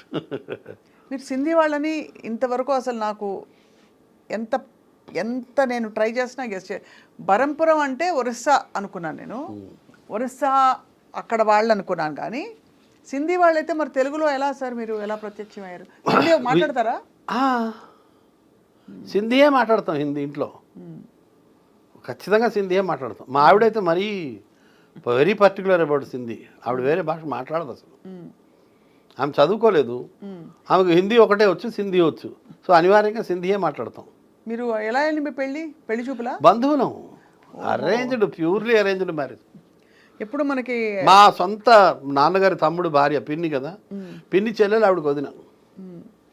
డైరెక్ట్ మా పెళ్ళికి ముందే వాళ్ళతో బంధుత్వం ఉంది. సో నేనెవరో అన్నది మా మామయ్యకి తెలుసు. సో అలా మీరు మీ ఆవిడే కానీ అరేంజ్డ్ మ్యారేజ్, పెళ్లి చూపులు, అరేంజ్మెంట్ అన్నీ రెగ్యులర్గా అయింది. మామూలు. మీరు ఎప్పుడు ప్రేమలో పడలే, ముందు కానీ తర్వాత కానీ? పడితే మాత్రం చెప్తావా? శ్రీదేవిని ప్రేమించాము, మాధురి ఈ పార్ట్ మాత్రం మీ ఆవిడని కూరగాయల ప్రాండి తెలుగు రాదు ఆవిడకి. ఇంకేం సార్ ఫుల్గా చెప్పండి సార్, మన మధ్య దాపరికాలు ఏంటి అని చెప్పండి. మనం అనుకుంటే అవుతుందా? రామగోపాల్ వరం ప్రేమించాడు, నేను ప్రేమించిన దానికన్నా ఎక్కువ ప్రేమించాడు శ్రీదేవిని. ఏం చేస్తాం? మాధురి దీక్షిత్ అంటే బాగా ఇష్టపడ్డాను. మీరా? బాగా, చాలా ఇష్టం. కానీ ఇప్పుడు చూస్తే కొంచెం కష్టపడేలాగా ఇప్పుడు మారిందా? చాలా మంది మారిపోయారని అంటున్నారు అందరూ. ఆవిడ ఐశ్వర్య రాయ్ అంటే అందుకే సార్ అందం మీరు అంత పెట్టకూడదు, మనసునే చూడాలి ఎప్పుడు అనిపిస్తుంది. అంతే కదా సార్? మాధురి దీక్షిత్ గారి డాన్స్లా డాన్స్ ఆరాధించారు. ఈజ్ ఏం ఈజ్ అండి. పాత సినిమాలు వేరు ఎంతైనా, ఇప్పుడు వస్తున్నాయి కానీ మామూలు. ఈ మధ్య మీరు సినిమాల్లో ఎక్కువ కనిపించలే, చేయట్లేదుగా అసలు. అసలు వచ్చినా చేయట్లేదా, రావట్లేదా? లేదు, రెండు. Okay okay. అంటే మోకాళ్ళ నొప్పులు ఎక్కువైపోయి నిలబడలేకపోతున్నాను ఎక్కువసేపు, అందువల్ల చేయలేకపోతున్నాను. బాబాయ్ హోటల్ కూర్చునే ప్రోగ్రామ్ కాబట్టి ఒకటే చేస్తున్నాను. అదొకటి కాలక్షేపం అయిపోతుంది కాస్త. కాలక్షేపానికి ఏం లోట్లేదు. పుస్తకాలు చదువుతాను, మీకేంటి సార్ సాహిత్యం? పుస్తకాలు చదువుతాను, సినిమాలు కూడా చూస్తా, బలంగా చూస్తాను సినిమాలు. తర్వాత హోమియోపతి ఒకటి ఇంట్రెస్ట్. అదే మీరు అక్యుపంక్చరు, హోమియోపతి ఎలా వచ్చాయి మీకు ఇంట్రెస్ట్లు? నాకు పీజీకే వెంకటేశ్వరరావుని ఇప్పుడు ఐజాగ్ షిఫ్ట్ అయ్యారు, మహబూబ్నగర్ జిల్లా. ఆయన్ని చూసిన తర్వాత హోమియోపతి మీద ఇంట్రెస్ట్ కలిగింది. ఆయన మూలాల్లోకి వెళ్ళి ట్రీట్ చేస్తాడమ్మా. ఎలాంటివి? డయాబెటీస్ ఇలాంటివా? డయాబెటీస్, బీపీ ఎప్పుడు హోమియోపతి వెళ్ళకూడదమ్మా. అది క్లియర్. హోమియోపతిలో అంత రీసెర్చ్ జరగలేదు. డయాబెటీసు, బీపీ ఎప్పుడైనా సరే ఎలోపతియే వాడడం సేఫ్. ఎందుకంటే అవి పారామీటర్స్ మారుతుంటాయి, వాటిని మానిటర్ చేయాలి జాగ్రత్తగా. అవును, నేను చూశాను కొన్ని కేసులు చూశాను. పీజీకే వెంకటేశ్వర గారు ట్రీట్ చేయడం. ఆయన క్లాస్మేట్ ఒక కేసు చూశాను, పిల్లాడికి విరోచనాలు అవుతుంటే ఆయన కూడా డాక్టరే, పేషెంట్ ఫాదర్, కానీ ఆయన ఇస్తే తగ్గలేదు, ఈయన మందు ఇస్తే తగ్గిపోయింది. ఏంటంటే అన్ట్రీటెడ్ ఫ్రాక్చర్ ఉంది, అన్ట్రీటెడ్ ఫ్రాక్చర్కి ఈయన మందు ఇచ్చాడు, పీజీకి విరోచనాలు తగ్గాయి. ఓహో. తర్వాత ఎగ్జిమా వస్తే ఇంకో కేసులో ఎగ్జిమా వస్తే ఒక మనిషికి తగ్గకపోతే అతను డాక్టర్ అయ్యి ఉండి ఎగ్జిమా మందులన్నీ వాడాడు, తగ్గలేదు. కానీ ఈయన చూసి మందులు ఇచ్చాడు, తగ్గిపోయింది. ఆయన ఏదో మెలాంకలీలో ఉన్నాడు, అతని తల్లిపోయి చాలా బాధలో ఉన్నాడు పేషెంట్, దానికి ఆ మందు ఇచ్చాడు. యాసిడ్ ఫాస్ అని ఒక మందు ఉంది హోమియోపతిలో. అవును, తెలుసుగా. Melancholy after the death of an intimate person లక్షణం. వెంటనే క్షణాల్లో, గంటల్లో తగ్గిపోయింది ఆయనకి. ఎగ్జిమా డ్రై అయిపోయింది. ఆయన ఎక్కడ ఉంటారు సార్ ఇప్పుడు? ఐజా అనే విలేజ్లో ఉంటున్నారు, మహబూబ్నగర్ జిల్లా. ఈ 70+ జీనియస్ ఆయన. అసలు ఇలాంటివి ఎన్నో కేసులు ఆయన చేస్తుంటారు, సాల్వ్ చేశారు. బ్యూటిఫుల్. కాంప్లికేటెడ్ డిప్రెషన్కి మంచి మందులు ఇస్తాడు ఆయన. మనుషులు డిప్రెషన్లో మానసిక. ఎల్లోపతిలో మళ్ళీ రీసెర్చ్ అంత లేదు, హోమియోపతిలో రీసెర్చ్ ఉంది డిప్రెషన్కి. ఆక్యుపంచర్లో కూడా మంచి మందులు ఉన్నాయమ్మా. నేను చూస్తున్నాను ఈ మధ్య ఆక్యుపంచరు. నాకు ఒక ఫ్రెండ్ ఉన్నారు డాక్టర్ సుధాకర్ అని. వాళ్ళకి ఇన్స్టిట్యూట్ కూడా ఉంది, cosmic institute of acupuncture and naturopathy. ఆయన్ని కూడా చూశాను. చాలా కాలంగా ఉన్న మజిల్ పెయిన్స్, కాళ్ళ పెయిన్స్ కొంతమందికి భలే తగ్గించాడు ఆయన. హోమియోపతి ఎలోపతి వాళ్ళు రిజెక్ట్ చేసేసి ఇంకా మీరు వెళ్ళిపోండి, ఎన్ని సర్జరీలు చేసినా బాగుపడదు అన్న కేసుని ఒకటి చూశాను. ఆయన నడిపించాడు. ఒక 10-12 ఏళ్ల పిల్లకి మొత్తం జుట్టు తెల్లబడిపోతే బ్లాక్ చేశాడు ఆయన. అయ్య బాబాయ్, సూదులు గుచ్చి సూదులు గుచ్చి సరిపోయింది నేను. అవును, no medicine, no chemical, nothing. Just mind మీద ఒక 4-5 సూదులు గుచ్చడం, మళ్ళీ వారం రా అనడం. వైట్ గ్రే అయిపోయిన హెయిర్ బ్లాక్ చేశాడు ఆయన. సుధాకర్ ఆయన గాంధీనగర్లో ఉంటాడు ఆయన. న్యాచురోపతి కూడా అద్భుతమైన, అదే ఆక్యుపంచర్ కూడా అద్భుతమైన. ఆయన భలే చెప్తాడు ఆయన. అసలు సీజనల్ ఫ్రూట్స్ తినాలి అంటాడు షుగర్ పేషెంట్లు కూడా. అది న్యాచురోపతి వాళ్ళు. మన ఎలోపతి డాక్టర్లు ఏమో షుగర్ ఉన్నవాళ్ళు అసలు అరటిపండు తినకూడదు, ఒక పావు అరటిపండు తినాలి, అరటిపండు తినాలి అని నోరు కట్టేస్తారు. ఆయన లేదు, తింటే మంచిది, మామిడిపండు సీజన్లో మామిడిపండు తినండి మంచిది అంటాడు ఆయన. బాగుంది సార్. అయితే వీళ్ళిద్దరు మీ ఫ్రెండ్సా? బాగా. వీళ్ళందరినీ దగ్గరగా చూశాను నేను, కేసులు డీల్ చేయడం. అసలు అబ్బో, ఈ సోరియాసిస్ తగ్గదు. అవును. ఒక రిటైర్డ్ ఇంజనీర్కి డాక్టర్ పీజీకే వెంకటేశ్వర తగ్గించాడు. తగ్గిస్తే ఆయన బాగా డబ్బు గలవాడు, రిటైర్డ్ ఇంజనీర్. ఒక స్థలం రాసి ఇచ్చాడు పీజీకేకి. ఓహో, జాక్పాట్ కొట్టేసావు పీజీకే అన్నాను నేను. అంతే కదా. పేటే గౌడే కాకే వెంకటేశ్వరరావు. జాక్పాట్ అంటే స్థలం కొట్టడం ఏంటండి బాబు, స్థలం రావడం ఏంటి అని ఆయన అంటే ఆయన డిసైడ్ అయిపోయాడు. ఆయన పిల్లలందరికీ సెటిల్ చేసినట్టున్నాడు డబ్బులన్నీ. సోరియాసిస్ తగ్గదు అని ఆయన ఫిక్స్ అయిపోయాడు. ఈయన తగ్గించాడు. తప్పకుండా మీ ద్వారా ఈ ఇద్దరు వ్యక్తుల్ని మేమందరం కలవాలి సార్. కలుద్దాం, ఎంత మాట. కానీ మాకు స్థలాలు లేవని ముందే చెప్పేస్తాం. ఆయన ఫీజు గురించి పెద్ద పట్టించుకోవడం. అవునులేండి, అలాంటి వాళ్ళే ఇలా ఇంత డెడికేటెడ్గా ఉంటారు. ఆయన ఇచ్చింది పుచ్చుకుంటాడు, ఏం మాట్లాడు. చాలా ఎక్సలెంట్. అసలు మా సుధాకర్ అయితే డబ్బులు కూడా అడగడు. అవునా? ఇచ్చేవాళ్ళు ఇస్తారు అంటాడు ఆయన, అంతే. ఇవ్వగలిగే వాళ్ళు ఇస్తారు. దాస్ గారు ఆయన ఎప్పుడు వస్తారు సార్, సుధాకర్ గారు? మళ్ళీ ఆయన ఇక్కడే ఉంటారు గాంధీనగర్లో. ఓకే, కావాలంటే ఒక రోజు పిలిపిద్దాం, ఇంటర్వ్యూ చేద్దాం. తప్పకుండా ఇంటర్వ్యూ చేద్దాం. ఆయన ఇంకా తెలుసుకోవాలి అక్యుపంక్చర్ గురించి. నాకు అది ఆశ్చర్యంగా ఉంటుంది. అసలు 2 సూదులు గుచ్చితే మన రాజారామన్ రావు, ఈ కథా రచయిత, ఆయనకు కూడా కాళ్ళు బాగా నొప్పులుంటే అనేక సంవత్సరాలుగా జస్ట్ కొన్ని సూదులతో తగ్గించాడు ఆయన గుచ్చి. సార్ మీరు పాటలు కూడా మీకు ఇష్టం కాబట్టి మీరు పాడితే వింటాను. మీకు కాదు ఇప్పుడు భావయామి విన్నాను. అక్యుపంక్చర్ మీద పాట పాడండి. ఉన్నాయి, నాకు రావు పాడడం. చెప్పండి సార్. నిజంగా గుర్తులేవు పాటలు. గుండు సూది అమ్మో, అంటే మిమ్మల్ని చూస్తే మా అందరికి చమత్కారం వెటకారం అలా ప్రవహిస్తున్నాయి. ఉబికి వస్తుంది. కానీ చాలా రేర్ కాంబినేషన్ కిషోర్ దాస్ గారు మీరు. సమాజం మారిందండి. చెప్పాలంటే నేను గమనిస్తున్నాను, మా చిన్నప్పుడు పరిస్థితులకి ఇప్పుడు పరిస్థితులకి. ఇప్పుడు నాకు ఒక 10 మంది బామ్మరుదులు, ఎవరి ఇళ్లలో వాళ్ళే ఉంటున్నారు. ఒక అన్నదమ్ముడి ఇంటికి ఇంకో అన్నదమ్ముల పిల్లలు వెళ్ళట్లా. ఎందుకు అంటే వెళ్ళి నెలల తరబడి సంవత్సరాల తరబడి ఉండడం అన్నది లేదు. నేను మా చిన్నప్పుడు మా నాన్నగారు మా అమ్మ మేము అన్నదమ్ములం ఒక దగ్గర ఉండేవాళ్ళం. మా చిన్నాన్నలు ఇంకో దగ్గర ఇంకో 5 కిలోమీటర్ల దూరంలో ఉండేవారు. మా స్కూల్కి మా చిన్నాన్నీళ్ళ దగ్గర. నేను మా చిన్నాన్న ఇంట్లోనే ఉన్నాను for years, not for days, months, for years. 5 ఏళ్ళలో 7 ఏళ్ళలో వాళ్ళ ఇంట్లో ఉన్నాను నేను. మా చిన్నాన్న విపరీతంగా కొట్టేవాడు, నన్ను చదివించేవాడు. నేను బాగా చదవాలన్నది ఆయనకి లక్ష్యం. మా చిన్నానికి అప్పుడు కొత్తగా పెళ్ళయింది. మా పిన్ని నా బట్టలు ఉతికేది. నాకు అప్పుడు 9-10 ఏళ్ళు. మా పిన్ని అప్పట్లో 18 ఏళ్ళు, అంత కొత్తగా పెళ్ళయి వచ్చింది. ఏనాడు ఎవడేడు ఏంటి మీ అన్నయ్య కొడుకు నేనెందుకు మోయాలి అని ఏనాడు మా చిన్నాన్నని విసుక్కోలేదు. జఠానంద్ ధన్కాని, భగవాన్ దాస్ ధన్కాని, 2 అన్నదమ్ములు. జఠా చిన్నాన్న నన్ను కొట్టి కొట్టి చదివిస్తే మా పిన్ని అడ్డం పడేది. ఏంటి చంపేస్తావేంటి పిల్లోడిని అనేది. నేను వాళ్ళకి పిల్లలు పుట్టక ముందు నేను కొడుకుని. ఇప్పుడు మా అమ్మ నాన్న లేరు, నాకు వాళ్ళే అమ్మ నాన్న. Joint family. ఈరోజు అట్లా లేదు. 10 మంది బామ్మర్దులు, వాళ్ళ పిల్లలు ఒకరింటికి ఒకళ్ళు వెళ్ళట్లేదు. సంవత్సరాల తరబడి ఉండడం ఏంటి, అసలు వారం కూడా ఎవరింట్లో ఎవరు ఉండట్లేదు. మేము ఉన్నాం. నాకు తెలియదు అసలు మా అమ్మ నాన్న ఇంట్లో ఉన్నాం, నేను మా చిన్నాన్న ఇంట్లో అంతకాలం ఉండకూడదన్న విషయం నాకు తెలియదు. వాళ్ళు కూడా ఏనాడు ఏ ఒక్కరోజు అబ్జెక్ట్ చేయలే. ఏంటి ఇన్ని రోజులు ఉంటాడని, వీడేంటి ఇక్కడ ఉంటున్నాడని మా పిన్ని ఒక్కరోజు ఇప్పుడు ఎవరైనా వస్తే ఎప్పుడు వెళ్తారు మళ్ళీ అని అడుగుతారు కదా. అవును, ఎన్ని రోజులు అమ్మ ప్రయాణం అని, అంతేనా? మా పిన్ని ఒక్కరోజు మా చిన్నాన్న వదిలేండి, సేమ్ బ్లడ్ పోని, పిన్ని ఒక్కరోజైనా అడిగిందా? లేదే. నువ్వు ఎన్నాడు ఇక్కడే ఉండిపోయావు రా, 5 ఏళ్ళు అయిపోయింది పోరా అని ఒక్కరోజైనా అనాలి కదా. అనలే, ఈనాటికి అనదు.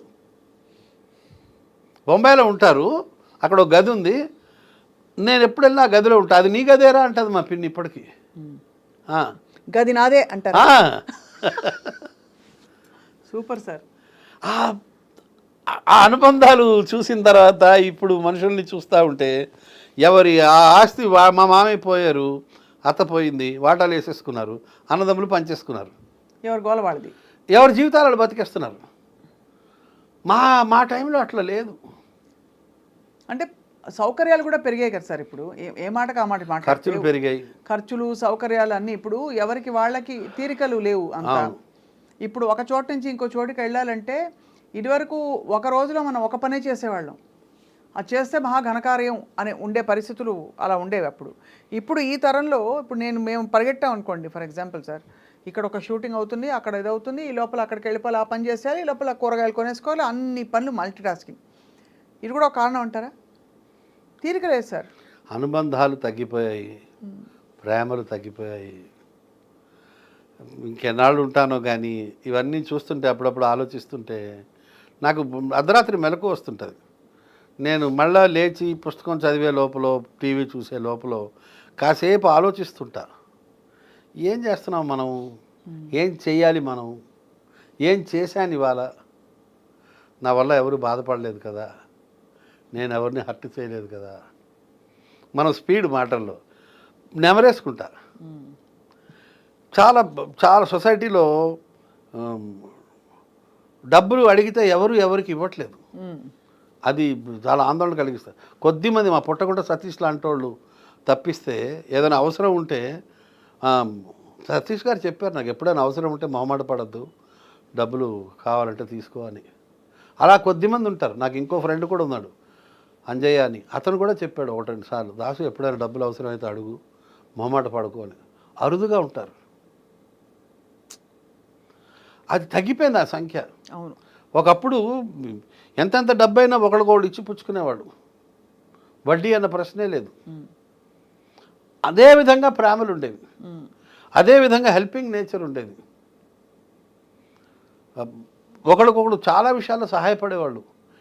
మా వీధిలో పెళ్లి జరిగితే, బరంపురంలో ఫస్ట్ మిలిటరీలో నేను ఉండేవాడిని, మా వీధిలో ఒక పెళ్లి జరిగితే మేము యూత్ అంతా ఎవరింట్లో పెళ్లి జరిగినా ఫిక్స్డ్, ఎవరు వడ్డిస్తారు, ఎవరు వంట దగ్గర నిలబడతారు, ఎవరు మార్కెటింగ్ చేస్తారు, ఎవరు ఫలానా కూరగాయలు కొనుక్కొస్తారు, ఎవరు బియ్యం కొనుక్కొస్తాడు, ఎవరు వంటగదిలో ఏ హెల్ప్ చేస్తాడు, మేమంతా కూర్చుని మాట్లాడుకుని డిసైడ్ చేసుకుని ఉండేవాళ్ళం. అస్సలు క్యాటరింగ్ అన్నది మాకు తెలియదు మా వీధిలో. మేము కుర్రాళ్ళమే అప్పట్లో. నాకు 16 ఏళ్ళు ఆ టైంలో సంగతి. వంట బాగా వచ్చు అయితే మీకు? నేను వంటలో కూర్చోను, నేను వడ్డింపు సెక్షన్. నేను చాలా తెలివిగా వడ్డిస్తాను, తక్కువ వడ్డిస్తా. ఎవడైనా ఎక్కువ తింటుంటే ఎక్కువ వేస్తా, లేదా ఎంత అవసరమో అంత అబ్జర్వ్ చేసి వేస్తా. మారు కావాలనుకున్నప్పుడు ఎంత అన్నం ఉంది అనే దాన్ని బట్టి దాన్ని చూసి ఎంత సాంబారు అవసరం ఉంటుందో అంత వేస్తాను. ఎక్కువ వేయను, తక్కువ వేయను. వేసిన తర్వాత ఫేస్ కూడా చూస్తాను నేను, వాడు ఆనందంగా ఉన్నాడా లేదని. కొంచెం ఎక్స్ప్రెషన్ తగ్గిందనుకోండి కొంచెం వేస్తా. ఆ టెక్నిక్ నాకు తెలుసు. ఎవరికి ఏది అవసరమో తల్లిలాగా తెలుసుకోవాలి కదా, అంతే కదా. ఎట్లా ఇవన్నీ అనుభవం మీద పెద్దవాళ్ళు నేర్పారు. మా చిన్నాన్న భగవాన్ దాస్ అని, లాస్ట్ చిన్నాన్న, ఈ టెక్నిక్లన్నీ మా చిన్నాన్న అప్పట్లో నేర్పాడు బరంపూర్లో. ఆయన పెళ్ళిళ్ళు మాస్టర్. పెళ్ళి జరిగిందంటే వీధిలో he use to lead the team. మేమందరూ ఆయన కోడి పిల్లల చుట్టూ చేరేవాళ్ళం. క్యాటరింగ్ లేదు. బ్యూటిఫుల్ మెమరీస్ ఇవన్నీ. అసలు తర్వాత మా సీనియర్లు మాకు ఫలానా పుస్తకం చదువు అని చెప్పేవాడు. రమేష్ రాజు, విజయ్ చంద్ర అని మా సీనియర్లు. మేము వికాసం అని ఒక సాహితీ సమాఖ్య, సాహితీ సాంస్కృతిక సమాఖ్యలో మా సీనియర్ మెంబర్లు కామేశ్వరరావు గారని, కామేశ్వరరావు గారు అయితే డబ్బులు కూడా ఇచ్చేవారు. ఫలానా బుక్ కొనుక్కొని రమేష్ రాజు డబ్బులు ఇచ్చేవాడు. విజయచంద్ర చెప్పేవాడు, ఫలానా పోయిటరీ చదువు, నీకు పదాలు తెలుస్తాయి, పదాల డెప్త్ తెలుస్తుంది, మంచి పదాలు నేర్చుకుంటావని. వీళ్ళందరూ చెప్పడం వల్ల కామేశ్వరరావు కానీ, రమేష్ రాజు కానీ, విజయచంద్ర కానీ వీళ్ళందరూ ఉండేవారు. వీళ్ళు గైడ్ చేసేవారు. స్వామి గారు అని ఉండేవాడు, బిఎల్ఎన్ స్వామి. వీళ్ళందరూ చెప్పేవారు చదవండి అని. మన మనిషి అనుకునేవాళ్ళండి. ఒక మనిషి ఇంకొక మనిషిని తనకి దగ్గరగా తీసుకునేవాడు. ఇప్పుడు అది తగ్గలా? కరెక్టే, తగ్గింది, బాగా తగ్గింది. అనుబంధాలు తగ్గిపోయాయి, నమ్మకాలు తగ్గాయి. మారుతుంది సొసైటీ. మేము అలాగే ఉండిపోయాం. మా అబ్బాయి అంటాడు, నువ్వు ఒక యాంటిక్ పీస్ అంటాడు, నీకు చాలా విషయాలు లోకం మీద తెలియవు అంటుంటాడు. తెలియవేమో. ఇప్పుడు మరి ఇలా బ్రతుకంతా ప్రతి నిమిషం మీ మాటలతో ఇలా సాగుతోంది. ఏంటి మీకు ఏమన్నా ఇంకా ఫలాని ట్రావెల్ చేయాలని కొంతమందికి ఉంటుంది. నేను ఫ్రీక్వెంట్ ట్రావెలర్ని. ఎచ్చటికి కాదు, అన్ని దేశము విదేశము అన్నీ వెళ్ళొస్తుంటారు. ఇండియాలో కర్ణాటక ఒక్కటే చూడలేదు. పక్కన ఉన్న కర్ణాటక చూడలేదు, అన్ని చూస్తారని. కేరళ కానీ, తమిళనాడు కానీ, ఢిల్లీ కానీ, కాశ్మీర్ వెళ్ళారా? అమృత్సర్, హిమాచల్ ప్రదేశ్, షిమ్లా. హిమాచల్ ప్రదేశ్ షిమ్లాయే కదా. ఆ తర్వాత అమృత్సర్ చుట్టుపక్కల అన్నీ చూసాను. బాగా బార్డర్కి వెళ్ళాను, చండీగఢ్, లూధియానా, ఆ బెల్ట్ అంతా తిరిగేసాను. షిమ్లాకి వెళ్ళాను మొత్తం. ఢిల్లీ, కలకట్టా వదిలేయండి, అసలు మాకు పక్కనే బరంపురంకి. కలకట్టా చాలాసార్లు వెళ్ళాను. బొంబాయి, షిర్డీ కానీ, కేరళలో చాలా ప్లేసెస్ చూశాను. తమిళనాడులో ప్రతి వీధిలో ఏ గుడి ఉందో చెప్పగలను, అంత తిరిగాను. అబ్బా, తమిళ్ పేసెల్లా తెలియదు, ரொம்ப நல்லா தெரியும். వరాదు కొంచెం వరకు. Okay okay. నా కత్రికన్ ఏమిటి? నేను కత్రికన్ నేర్చుకుంటాను. కత్తికపోరేన్ కత్తిరికేన్ అని నాకు చెప్పిన వాళ్ళు అట్లా చెప్పారు. కత్తిండిరికేన్, కత్తినిరికేన్. లేకపోతే నేను కత్తిరికాయన్ అంటే నేను వంకాయ. నాకు ఒక కత్తిరికాయ, నాకు ఒక 100 పదాలు వచ్చు తమిళంలో. అంతేనా? దాదాపు 100 పైన పదాలు తెలుసు, చాలా పదాలు. అయితే మీ ఇంటికి భోజనానికి ఎప్పుడు పిలుస్తాను చెప్పండి సార్. Any time. మీరు వడ్డింపుల సెక్షన్ మంచి శాకాహార భోజనం తినడానికి మీ ఇంటికి వస్తాను. శాకాహారమే ఉండేది అక్కడ. మేడంకి సింధీలో ఏం చెప్పాలి చెప్పండి. ఖాయిందం. అయితే మేడంకి ఖాయిందం, రోటీ ఖాయిందం, రోటీ ఖాయిందం, అది అంతే చాలు అని చెప్పేస్తే అద్భుతంగా ఆ విధంగా నేను. She will be very happy to serve food to someone. Great. She is happy. ఎప్పుడు ఎవరైనా ఇంటికి వస్తే కూడా ఏదో ఒకటి పెడతాది. మా అమ్మ ఆ విషయంలో క్వాలిటీ. మా ఇంట్లో ఎప్పుడూ ఒక రాత్రిపూట అన్నం మిగిలేదు. పొద్దున పూట తాలింపేసి ఎవరెవరు తినడం. ఇప్పుడు లేదు. మా అమ్మ ఉండగా. అప్పుడు పూర్వం అలా ఉండేవి కదా సార్ పరిస్థితులు. అంటే వంటలు కూడా అలా ఎక్స్పెక్ట్ చేసేవారు ఎవరో వస్తారని. ఎవరో ఒకరు రాకపోకలు కూడా తగ్గిపోయాయి. మీరు అన్నట్టు ఇందాక ఏదో క్యాజువల్గా మనం మాట్లాడడం కానీ వాస్తవమే. ఇదివరకు టైంకి, భోజనం టైంకి ఎవరో వచ్చేయడం, ఆగండి అన్నయ్య గారు బియ్యం పడేస్తున్నానని. కానీ శ్రీ మహావిష్ణువు వచ్చాడు అంటారు. నాకు క్లోజ్ ఫ్రెండ్ ఉన్నాడు, సుందరరామ శాస్త్రి అని.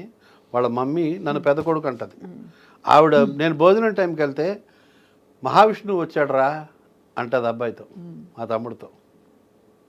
అది ఆవిడ అసలు ఆవిడ ఆ మాటకి ఎంత ఆనందం. ఆవిడ ఎన్ని 100 సార్లు తిన్నాను నేను వాళ్ళ ఇంట్లో భోజనం, అమ్మ బతికుండగా. ఎప్పుడు భోజనానికి టైంకి కానీ వెళ్ళాను అనుకోండి, ఖచ్చితంగా భోజనం చేయాల్సిందే. అండ్ ఉంటుంది అక్కడ భోజనం. అది ఆశ్చర్యం, ఎప్పుడు ఉంటుంది వాళ్ళ ఇంట్లో భోజనం. నాకు భోజనం పెడతారు. అండ్ ఒక్కరోజు కూడా ఆవిడ ఈడెందుకు వచ్చాడు అన్న ఫీలింగ్ లేదు. చాలా ఆనందంగా పెడతారు ఆవిడ. సుందరరామ శాస్త్రి అని ఎంత ఆనందంగా పెడుతుందంటే అమ్మ భోజనం. బా, సేమ్ క్వాలిటీ వాళ్ళ ఆవిడకి కూడా వచ్చింది. వాళ్ళ అక్క కూతురే, ఆ బ్లడ్డే కదా ఆ క్వాలిటీ. అన్నం పెట్టడంలో ఆనందం పొందుతారు. ఆ జనరేషన్ వాళ్ళు ఉన్నారు ఇప్పటికీ. ఉన్నారు సార్, ఇప్పటికీ ఉన్నారు. అండ్ ఇప్పుడు యూత్లో కొంచెం ఆ క్వాలిటీస్ మనం ఇన్కల్కేట్ చేయాలి. సాంఘిక జీవనం గురించి మనం కొంచెం పిల్లలకి నేర్పిస్తూ ఉంటే మంచిది. అవును సార్, అది నేర్పాలి. అతి త్వరలో మీరు కొత్త ప్రోగ్రామ్ ఇలా రావాలి. Thank you. కిషోర్ అని. అవును, అంతేనా? ఏదైనా ఒక టాపిక్ తీసుకుని ఇలాంటితోటి మీరు ఇంకా కనిపించాలి, వినిపించాలి, నవ్వించాలి, కవ్వించాలి అని కోరుకుంటున్నాం సార్ కిషోర్ దాస్ గారు. మీ లైఫ్లో ఇన్ని జరిగి మీరు ఇలా ఉన్నారు ఇంత హ్యాపీగా అంటే అది మీ పరిణతికి భగవంతుడి అపారమైన కృపకి ఒక తార్కాణం అని చెప్తూ మీ సమయం కేటాయించి మాకు బోల్డ్ విషయాలు చెప్పినందుకు ధన్యవాదాలు. థ్యాంక్ యూ అమ్మా. ఇక అతి త్వరలో హోమియోపతాయ నమః, అక్యుపంక్చరాయ నమః అంతే. థ్యాంక్ యూ అమ్మా. Thank you sir.